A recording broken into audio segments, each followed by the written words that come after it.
अस्सलाम वालेकुम friends, I hope you all are doing well. मैं वेलकम करती हूँ आप सबका अपने ब्रांड न्यू व्लॉग में।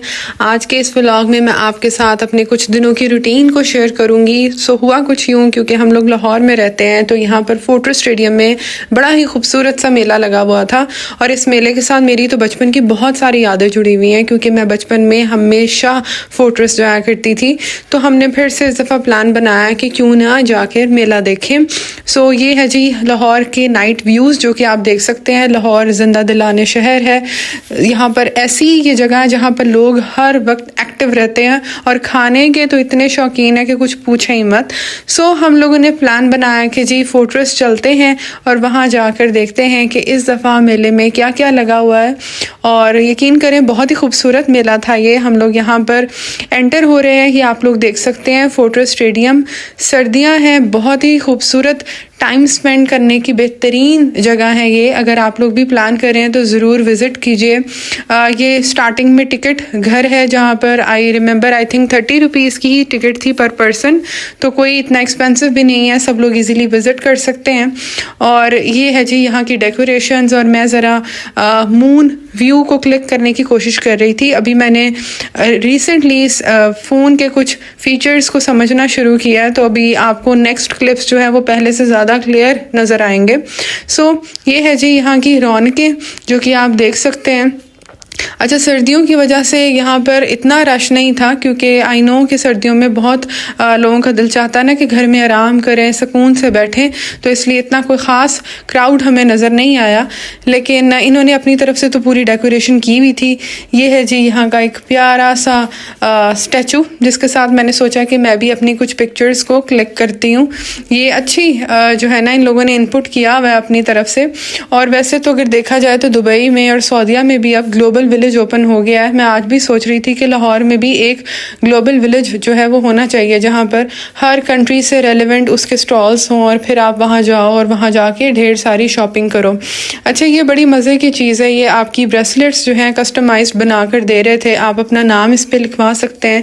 इसे देख के मुझे याद आ गया कि बचपन में जब भी मैं मरी जाती थी तो मुझे ना चावल के दाने पे नाम लिखवाने का बड़ा शौक था, बट पापा हमेशा यही कहते थे कि इसका फ़ायदा क्या है क्योंकि कोई पढ़ने वाला नहीं होता उसको और आप खुद भी नहीं पढ़ सकते, चावल का दाना इतना छोटा होता है। बट आजकल अभी भी ये ट्रेंड है यहाँ पर।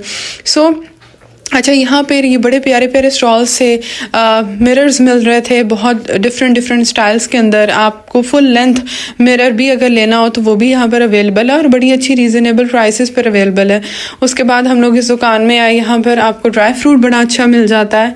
ड्राई फ्रूट आजकल खाना वैसे भी बहुत ज़रूरी है, आपकी हेल्थ के लिए भी बड़ा अच्छा है। फिर यहाँ पर कुछ कपड़ों की दुकानें भी थीं और ये डिफरेंट सेटअप्स थे और कलर्स इतने खूबसूरत लग रहे थे ना क्योंकि इन्होंने लाइटिंग बड़ी अच्छी की हुई थी। आप लोग बताइएगा आप में से कितने लोग हैं जिनको फोर्ट्रेस स्टेडियम पसंद है या वहाँ जाकर राइड्स लेने का शौक है। तो ये बड़ी अच्छी एक अपॉर्चुनिटी है। इसके अलावा कई बच्चे यहाँ पर कैमल राइडिंग भी कर रहे थे जो कि मैं बस दूर से ही देखती हूँ, मुझे पसंद नहीं है इतना, लेकिन हाँ it can be tried for once in a life. और ये है जी यहाँ का सबसे खूबसूरत स्टॉल। मुझे ये प्लेट्स ब्लू कलर की बहुत प्यारी लगती हैं और इस पे वो कह रहे थे कि ये हैंड वर्क है सारा, यानी खुद हाथ से जो है वो काम किया गया है। बहुत खूबसूरत प्लेट्स हैं, बहुत प्यारे प्यारे डिज़ाइंस हैं। मैं आपको इसका एक बड़ा ही खूबसूरत सा कप दिखाती हूँ जिसमें अगर आप चाय पियेंगे तो आपको मज़ा ही आ जाएगा। और मुझे ऐसा लगता है कि चाय या टी लवर्स जितने भी लोग हैं यहाँ दुनिया में वो इस चीज़ को ज़रूर समझेंगे कि अगर आप डिफरेंट मग्स में या डिफरेंट टी कप्स में टी लेते हैं तो आपका मूड रिफ़्रेश हो जाता है। जी फिर हम उस स्टॉल से बाहर आ गए और बाहर आकर हमने सोचा कुछ और स्टॉल्स को विज़िट करते हैं। मुझे ज़्यादातर जो अट्रैक्ट करते हैं ना स्टॉल्स वो होते हैं बैग्स के या शूज़ के, तो मैंने वो यहाँ पर जो है वो देखे थे। बैग्स की वैरायटी भी अच्छी थी, लेकिन आजकल मेरा जो दिल है वो है ज़रा कुछ डिफरेंट स्टाइल ऑफ बैग्स के ऊपर, क्योंकि वो एक ट्रेडिशनल स्टाइल तो बहुत ज़्यादा कॉमन हो गया, तो इसलिए फिर मैंने यहाँ पर कुछ बैग्स वगैरह देखे लेकिन उनको ख़रीदना नहीं। और बस फिर हम लोग यहाँ पर वॉक ही कर रहे थे और यहाँ की रौनकें देख रहे थे। आप में से कितने लोग हैं जो लाहौर में रहते हैं, कमेंट्स में ज़रूर बताइएगा। और यहाँ पे खाने पीने की बड़ी अच्छी चीज़ें थी, लेकिन हम लोग ज़रा अवॉइड करते हैं क्योंकि कुछ पता नहीं होता कि मेले में जो ऑयल यूज़ हो रहा है खाने के अंदर वो कैसा है, हाइजीन वगैरह का कुछ आइडिया नहीं होता। बट खाना यहाँ पर अच्छा था। जैसे यहाँ पर आपको सरसों का साग भी मिल जाएगा, मकई की रोटी भी थी और बिल्कुल फ्रेश था सब कुछ। यानी कुछ ऐसा नहीं था कि पुराना हो, वो बिल्कुल फ्रेश बना रहे थे और बड़े तरीके से उन्होंने उसको डेकोरेट करके रखा हुआ था। और बस फिर उसके बाद चलते चलते हम लोग थोड़ा थक गए। हमने सोचा आप चाय पीते हैं। चाय हमने अंदर से नहीं ली, हमने कहा हम बाहर से जाके लेंगे। हालांकि यहाँ पर अच्छे खासे खाने के स्टॉल्स थे, बट स्टिल हमारे माइंड में वही वाली चीज़ थी कि कोई आइडिया नहीं है हाइजीन वगैरह का, तो यहाँ से ट्राई करने के बजाय ज़रा बाहर से ही जाकर ट्राई करते हैं। क्योंकि फूडट्रस्ट की जो रेगुलर शॉप्स हैं वो तो हर वक्त ही ओपन होती हैं ना, और तो वहाँ पर हमने पहले काफ़ी दफ़ा खाना ट्राई भी किया हुआ है, तो इस वजह से हम लोगों ने कोई रिस्क नहीं लिया। सो ये है जी एग्ज़िट का रास्ता। हम लोग यहाँ से बाहर निकले और बाहर जाकर हम लोगों ने सोचा कि अब कहाँ जाएं, कहाँ से चाय पिएं। तो हमें बिल्कुल सामने ही, यानी कि ये जो मेन रोड है इसे क्रॉस करते ही वहाँ पे बहुत सारी शॉप्स हैं जहाँ पर आपको चाय मिलती है, साथ में फ्रेंच फ्राइज़ भी मिलते हैं। सो मुझे बचपन में बहुत शौक था फ्रेंच फ्राइज़ खाने का, तो मैं हमेशा जब भी फोटोज जाती थी फ्रेंच फ्राइज़ लेती थी। लेकिन अब बड़ी हो गई हूँ ना, तो अभी अकल आ गई है कि इसमें इतना ऑयल है और इसमें इतनी कैलोरीज हैं कि इसके पास से भी नहीं गुजरना, तो बस दूर से ही देखो इन्हें। और बस फिर हम लोग जी शॉप पर गए। यहाँ मुझे एक और चीज़ मिल गई जो कि है शेज़ान। ये भी मैंने बचपन में बहुत पी हुई है। मुझे याद है मैं स्कूल से आते हुए डेली शेज़ान और साथ में चिप्स जो है वो खाया करती थी।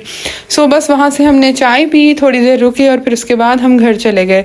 ये है जी नेक्स्ट डे का क्लिप। इसमें ये FC यूनिवर्सिटी है मेरी, जहाँ पर मैं जॉब करती हूँ एज एन असिस्टेंट प्रोफेसर। सो हमने यहाँ पे एंटरप्रेन्योरल फिएस्टा को अरेंज किया था, जिसमें हमारे जो स्टूडेंट्स हैं उन्होंने स्टॉल्स लगाए थे अपने अपने प्रोडक्ट्स के। यानी जैसे किसी स्टूडेंट का प्रोजेक्ट है कैंडल्स का या बैग्स का या शूज़ का या जो भी, तो उन्होंने उस प्रोजेक्ट्स को अपने को डिस्प्ले करना था यहाँ पर। सो ये जी पहले नाइट व्यू था और अब ये आप देख सकते हैं ये डे व्यू है आपके सामने। ये ओपनिंग सेरेमनी है जिसमें आपको पता है वो पूरी डिटेल और पूरी एक्सप्लेनेशन दी जाती है कि क्या पर्पस है इस पूरे इवेंट का। सो बेसिकली इस तरह के इवेंट्स करने का मकसद ये होता है कि जो स्टूडेंट्स बिजनेस करना चाहते हैं उनको अपनी लाइफ में एक एक्सपीरियंस मिल जाए कि कैसे उन्होंने प्रोडक्ट्स को सेल करना है, कस्टमर को डील कैसे करना है और मार्केट में अपनी पोजीशन कैसे बनानी है एंड एवरीथिंग। सो ये इवेंट यहाँ पर हर साल होता है। और उसके बाद जी हम लोग आ गए ऊपर अपने लंच के लिए, क्योंकि फैकल्टी का लंच जो था वो डिफरेंट प्लान था। सो लंच के अंदर आप देख सकते हैं बिरयानी है, साथ में चिकन कोरमा है और बहुत ही मज़े का लंच था। लंच करने के बाद मैं वापस नीचे गई क्योंकि मुझे फिर से अपने स्टूडेंट्स के स्टॉल्स को विज़िट करना था और देखना था कि उनकी कितनी चीज़ें सेल हुई हैं। अल्हम्दुलिल्लाह मेरे बहुत सारे स्टूडेंट्स के स्टॉल्स से आई बिलीव 35+ थे और उनकी बहुत अच्छी सेल्स हुई थी।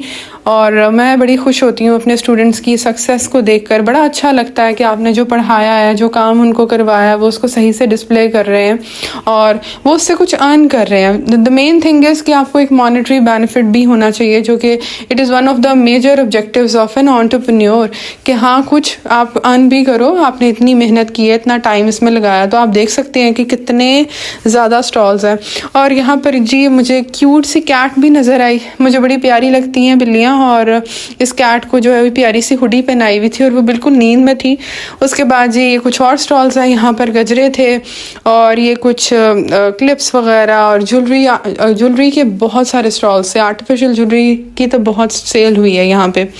अच्छा जी ये कुछ ब्रेसलेट्स हैं जो कि मैंने भी ली वहाँ से और बहुत ही खूबसूरत ब्रेसलेट्स हैं। आई बिलीव आप लोगों को भी पसंद आएंगी।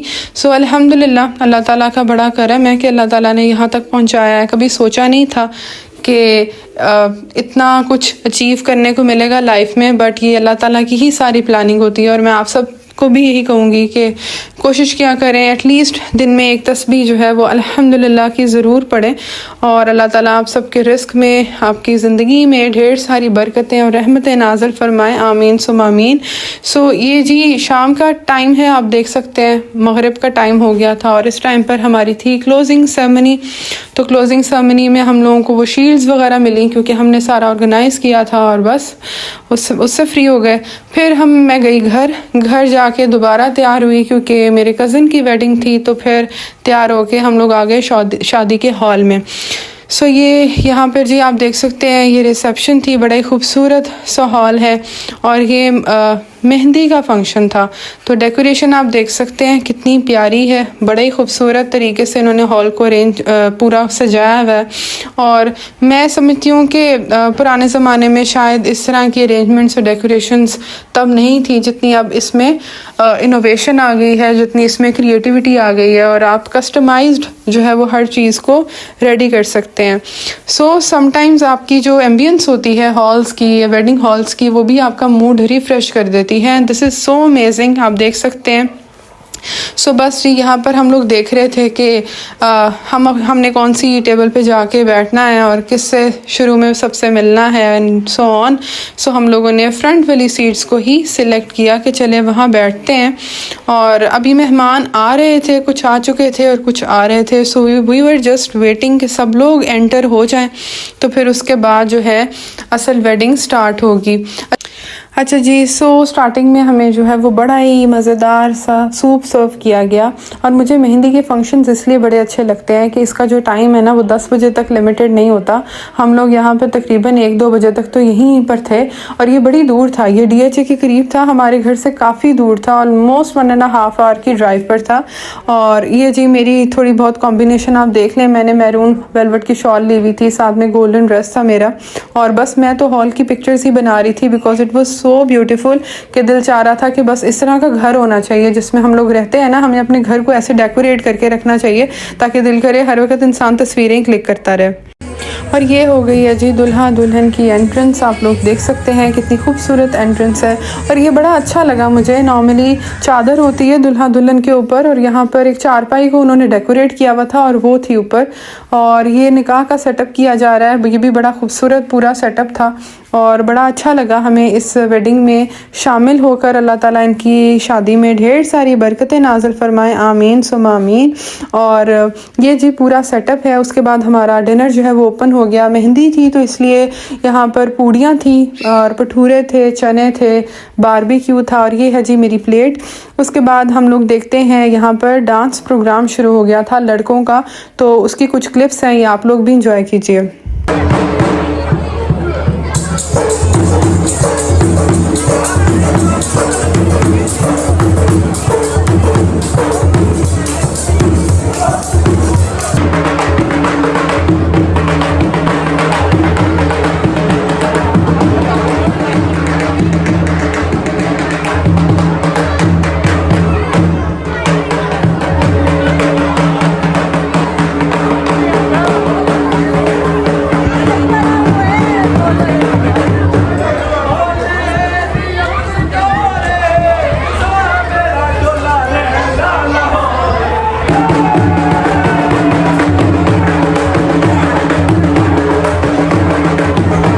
और इसके साथ साथ हमारा ये इवेंट भी एंड हो गया। And I hope you have like my vlog. If you like it then please like, comment and subscribe to my channel that is life with doctor Amreen. और बस जी हम लोग यहाँ पर अपने घर की तरफ रवाना हो गए हैं। आप सब भी अपना बहुत ख्याल रखिएगा। टेक केयर एंड अल्लाह हाफिज़।